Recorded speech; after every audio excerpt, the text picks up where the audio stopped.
ঢাকা খুলনা ও ঢাকা বরিশাল মহাসড়ক হয়ে উঠেছে মরণ ফাঁদ। গত এক বছরে মহাসড়ক দুটিতে 432টি দুর্ঘটনায় মারা গেছেন 300 জন, আহত হয়েছেন প্রায় 600 জন। ফরিদপুর প্রতিনিধি জাহিদুর রহমানের পাঠানো তথ্য চিত্র নিয়ে ডেস্ক রিপোর্ট।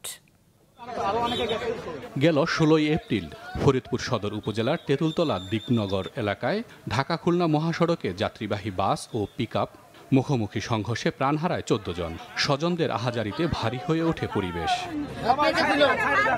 পুলিশের হিসেবে ঢাকা খুলনা ও ঢাকা বরিশাল মহাসড়ক দুটিতে গত এক বছরে 432টি দুর্ঘটনা ঘটেছে। মারা গেছে 300 জন, আহত হয়েছে 594 জন। আর গত 6 মাসে ঢাকা খুলনা মহাসড়কের ফরিদপুর অংশে ঘটেছে 49টি দুর্ঘটনা, নিহত হন 55 জন, আহত 69।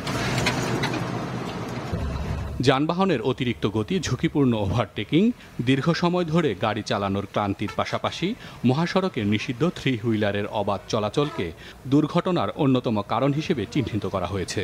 এই জায়গাটা খুবই গুরুত্বপূর্ণ জায়গা। এই জায়গার রাস্তার মাঝে আইল্যান্ড থাকতো, এই দুর্ঘটনাগুলো ঘটতো না। 200 টাকার কাজ করে একটু পিচ দিয়ে পেট্রোল বিল করে নিতেছে। এই জায়গাটার পরে এখন যেখানে আমি দাঁড়ানো আছি, এরপরে সামনের জায়গাটা এখানে অনেকটা উঁচু নিচু রেকার দিয়ে ডোলে কাটে দিয়ে যায়, ঢালাই করে দিয়ে যায়, আবার 15 দিন 1 মাস পরে আবার যাতায়াত হয়ে যায়। ওয়ালটন ফ্রিজ কিনে অনেকের মতো আপনিও হয়ে যেতে পারেন মিলেনিয়াল। সেরা পণ্যের সেরা অফার। অন্যদিকে চালকদের দাবি, সড়কের অনেক স্থান উঁচু নিচু, মাঝে মধ্যে সংস্কার করা হলেও আবারও এই সমস্যা দেখা দেয়। এতে গাড়ি চালাতে বেগ পেতে হয় তাদের। এছাড়া দুর্ঘটনার জন্য নিজেদের অসচেতনতার কথাও স্বীকার করেন। লোডের কারণের জন্য রাস্তা ভেঙে গেছে, সেই ভাঙার কারণের জন্য এখন মনে করেন আপনাদের ঝাঁকি লাগে।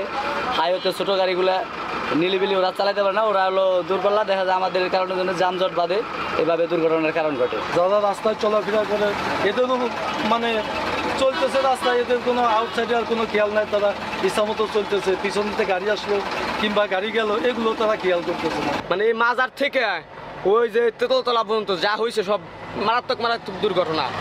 অতিরিক্ত পণ্য পরিবহনের কারণে সড়কের বিভিন্ন স্থান উঁচু হয়ে ওঠে বলে মনে করে সড়ক বিভাগ। আমাদের ওভারলোড যদি হয় দ্বিগুণ, রাস্তা 16 টাইমস ক্ষতিগ্রস্ত হয়।